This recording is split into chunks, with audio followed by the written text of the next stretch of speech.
Hello friends, ഇന്ന് നമ്മൾ ചർച്ച ചെയ്യാൻ പോകുന്നത് എന്താണ് ഡിവിഡൻഡ്, എന്താണ് ബോണസ് ഷെയർ, ഇവയ്ക്ക് നികുതി ബാധ്യത എങ്ങനെ വരും, നമ്മൾ ആദായ നികുതി അടയ്ക്കുമ്പോൾ ഇവയ്ക്ക് നികുതി അടയ്ക്കണോ തുടങ്ങിയ കാര്യങ്ങളാണ് ഇന്നത്തെ വീഡിയോയിൽ നമ്മൾ ചർച്ച ചെയ്യാൻ പോകുന്നത്.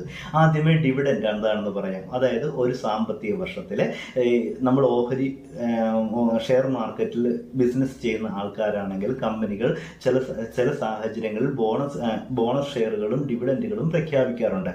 അതായത് അവരുടെ ലാഭവിഹിതത്തിന്റെ നിശ്ചിത തുക ഓഹരി ഉടമകൾക്ക് നൽകുന്ന ഒരു പ്രക്രിയയാണ് ഡിവിഡൻഡ് ഇഷ്യൂ ചെയ്യുക അഥവാ ബോണസ് ഷെയർ ഇഷ്യൂ ചെയ്യുക എന്നുള്ളത്. ഇവ ഇൻകം ടാക്സുമായിട്ട് ബന്ധപ്പെട്ട് രണ്ട് തരത്തിലാണ് നമ്മൾ ടാക്സ് പരിഗണിക്കേണ്ടത്. അത് എന്തൊക്കെയാണെന്ന് നോക്കാം.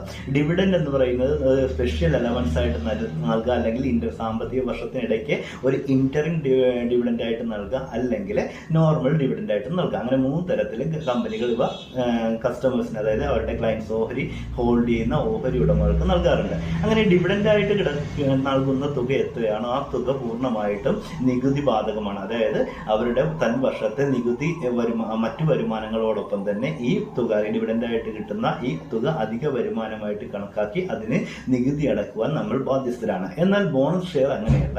ബോണസ് ഷെയർ നമ്മൾക്ക് ലഭ്യമായി കഴിഞ്ഞാൽ, ഇപ്പോൾ 2023-24 സാമ്പത്തിക വർഷത്തിൽ കിട്ടിയ ബോണസ് ഷെയർ ആണെങ്കിൽ നമ്മൾ അത് വിൽക്കുന്നത് 2024-25 25-26 വിൽക്കുന്നതെങ്കിൽ ആ വിൽക്കുന്ന വർഷത്തിലാണ് ബോണസ് ഷെയറുകളുടെ വരുമാനം നമ്മുടെ ആദായ നികുതിയുമായിട്ട് ബന്ധപ്പെട്ടിരിക്കുന്നത്. എന്നാൽ ഒരു കാര്യം കൂടി ബോണസ് ഷെയറുമായിട്ട് മനസ്സിലാക്കിയിരിക്കണം. 2018 ജനുവരി 31 വരെ കിട്ടിയ ബോണസ് ഷെയറുകൾക്ക് മൂല്യം കണക്കാക്കുന്നത് അന്നത്തെ വിലയും, അതായത് 2018 ജനുവരി 31 നമുക്ക് കിട്ടിയെങ്കിൽ അന്നത്തെ വിലയും എന്നാണോ വിൽക്കുന്നത് ആ വിലകൾ തമ്മിലുള്ള വ്യത്യാസത്തിന്റെ തുക അനുസരിച്ചിട്ടാണ് നമ്മൾ ആദായ നികുതി അടയ്ക്കേണ്ടത്. എന്നാൽ 2018 ജനുവരി 31 ശേഷം ലഭിക്കുന്ന ബോണസ് ഷെയറുകളുടെ തുക ബാധ്യത എന്ന് പറയുന്നത് എന്നാണോ വിൽക്കുന്നത് ആ വിൽക്കുന്ന തുകയ്ക്ക് ആനുപാതികമായിട്ട് നമ്മുടെ നികുതി ഘടന എങ്ങനെയാണോ ആ നികുതി ഘടനയ്ക്ക് ആനുപാതികമായിട്ട് നമ്മൾ ടാക്സ് അടക്കുവാൻ ബാധ്യസ്ഥരാണ്.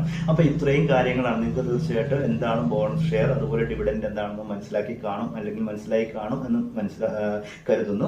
അതേപോലെ കൂടുതൽ